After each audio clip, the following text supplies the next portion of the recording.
What's up guys, Adam here for my Houston area backyard garden. In this video I'm going to take you on a tour of my backyard garden and show you how I garden in a small space. Throughout this video I'm going to give you guys some ideas and show you what's possible with a small backyard garden. So I'm going to give you guys some tips, tricks, and hacks of how you can improve your garden and garden better with a small backyard. So let's take a look. So the first thing I want to show you guys on my garden tour are my tomato plants. And as you can see, these plants have already outgrown the store-bought tomato cages. So I have a free hack that I use to help support my tomato plants. I actually go out and prune some of my trees, and I use those long branches as a trellis support system. So as the plants grow, I just tie them together. And this is a very useful and free hack because the plants are going to grow to about 8 to 10 feet tall if you have an indeterminate tomato variety. So the next part in this backyard garden tour is showing you guys some of the herbs I'm growing. Now herbs are very beneficial to help keep pests away because they pretty much confuse the pests because they don't like the strong smell of the herbs. Like over here I'm growing basil, thyme, and lavender. Pests really don't like basil, so it's great to plant around your tomato plants to keep your tomato plants from getting eaten up and destroyed. If you follow me over here, one of the other hacks I'm using is to grow lemongrass. I have a plastic pot right here, just one I got from one of the nurseries, and what I did was I cut the bottom out. That way, as the plant grows, the roots can grow down. That way it doesn't become root bound.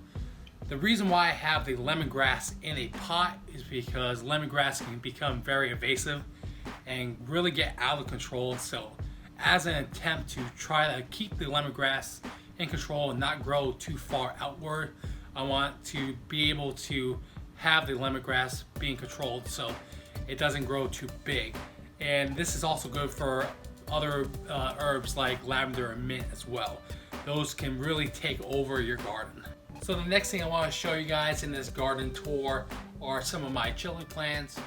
I have a little over 40 plants this year, but one of the tips I want to show you guys for growing chili plants and even tomato plants is you really want to mulch, because mulching does two main things. It helps retain water in the hot months, so you really keep that moisture in the soil, but it also helps prevent diseases that could kill your plants. So this bed right here is 4 by 10, and it's really easy to build your own raised beds. That's another thing that I recommend if you guys grow a garden, is to actually build a raised bed. So one of the things in growing in a small backyard or another small space is that you're going to run out of room very quickly. So one of the things is you guys want to consider vertical gardening, grow up and not outwards. So I'm using a few different ways to vertical garden. First, I have the Green Stalk vertical gardening tower. I have another video of this, so if you want to check it out, I'll have a link in the description. I also have my squash trellis right here. So on this side I have the squash, and on the other side I had cucumbers. So that's one way you guys could really expand your growing space, is by growing vertical. Another thing I want to show you guys in this garden tour is I had a little surprise this year. A pumpkin plant actually started growing in my bed.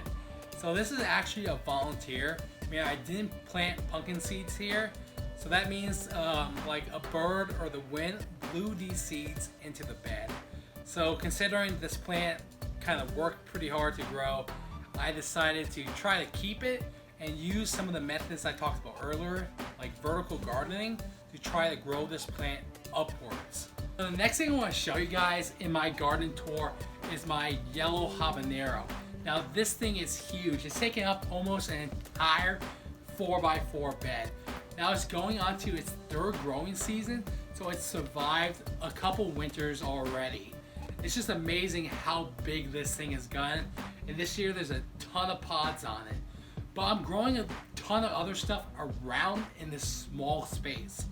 Like I'm growing a blackberry bush and some tomatoes and more pepper plants. Now I found in the past that growing a bunch of different types of plants in one area is very beneficial, because just like I said with the herbs, having a bunch of different plants around in one area can help confuse the pests. Like I grew a Roma tomato plant in this area with a bunch of different other plants, and I noticed that pretty much none of the tomatoes were eaten by pests. So that's one of the other tips I recommend, is that don't grow one thing in one area, grow many things in one area. Squeeze as much as you can to try and confuse all those pests. So the purpose of this garden tour was to show you guys how you can really be productive in a small growing space. I have 11 raised beds and even more pots in my backyard. So it's very possible to grow your own food in such a small space. So if you guys like this video, found it helpful, please consider subscribing and stay tuned for more gardening videos. I even have a video coming up where I'm going to harvest some of my chili plants and dehydrate them and make a chili powder. So if you guys are interested in making your own chili powder, stay tuned for that. But thanks for watching.